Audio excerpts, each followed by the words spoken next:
Hello, my name is Paula Kolovecchia, and I am doing my visual schedule presentation for preschoolers. If you look at the PowerPoint that I've done, you will see that the first slide is the morning snack. And that can be had with, or children can have their morning snack at the same time as free play, which is about 2 hours long. The next slide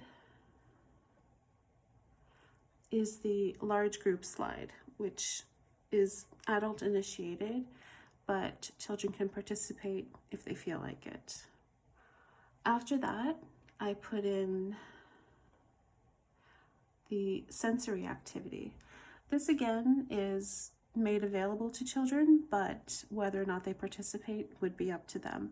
I do find, however, from experience working in a preschool classroom, that children really do love the sensory bin, so it's always a hit. After the sensory bin, the next slide is the outdoor play. That again would last about an hour in the morning and another hour in the afternoon. After outdoor, the next slide shows that it is lunchtime. After that, it's nap time, which again would last about 2 hours. And nap time would be for those who do want to sleep. Children who don't choose to sleep will have an activity with them. Again, at the preschool that I work at, children who don't sleep are actually taken to another room where they can play, and if they make noise, it won't disturb those that are sleeping. After nap time, the children would wake up and they would get ready for their afternoon snack. Following that, the next slide shows that there would be a story time or a circle time, whichever would work out. After circle time or story time, the next slide shows that it would be outdoor play, weather permitting, of course, and that would be again 1 hour. After outdoor play, children would come in, probably wash up, especially if they're playing in a sandbox or with dirt. And the first activity that I have listed is fine motor. That's where a lot of children can do tabletop activities and practice their fine motor skills. After fine motor, there would be time, and this is up to the educator whether or not this would be able to be fit in, but music and movement, so that children can get up, listen to music, not run around, but jump around a little bit.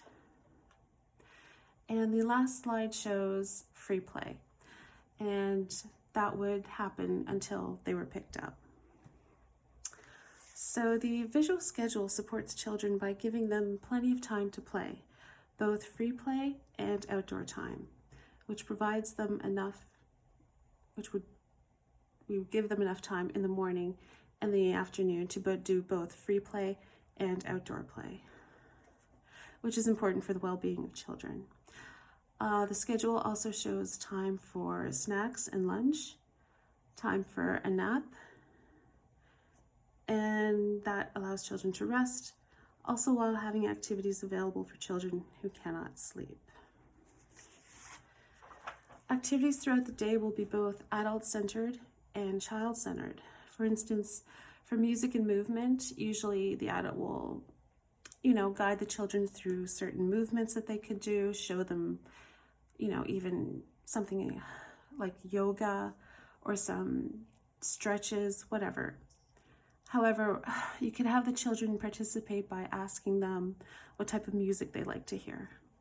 They love that. I find a lot of children have their favorite songs that they like to hear. That also gives them an opportunity to contribute. The visual schedule will be posted along a wall, and it would be eye level to the children so that they can look at it and go through it. It wouldn't be too high up that they couldn't see it. And educators can help children to understand the schedule by showing and talking to them about each step along the way. For instance, they could ask, well, now that we've done these things, or now that we've had a nap, what is next on the schedule? And the children can look at the schedule and say, well, it's time for snack. Okay, what do we need to do before snack? Well, we need to wash up. So you can ask the children, to follow along in the schedule and ask them, well, what should we be doing next? Which gets them to participate and actually look at the visual schedule. When there's a change in the schedule, you can notify the children what the change is and why you are changing it. It's good to give them an explanation so that they know what is going on. For instance, if it's raining outside, you'd want obviously to switch up the activity to something indoor and then explain it to them. Take them to a window, show them it's raining, we can't go out, but we can do something else instead. Changes to the schedule can be made to accommodate the needs of individual children by making sure that activities are not too complicated for younger children and taking the time to explain activities to children who are perhaps new to Canada. And that would help them, give them a better understanding of what the activities are all about. For instance, in one of my preschool classes, we had a little girl from Russia who didn't speak a lot of English, and she was also very shy. But we noticed that she loved art, and she really loved stickers. So one way to get her engaged in the classroom was to always make sure that there was plenty of art activities to do. And sometimes if we saw that she was having a bit of a rough day, we would let her choose some stickers and add that to the art, to her art project. So how I would make the visual schedule, I would do it on a Bristol board, take nice colored photographs of the children, and you can see through the PowerPoint that all of my photographs are actual photographs of children doing the activities that's shown on the visual schedule.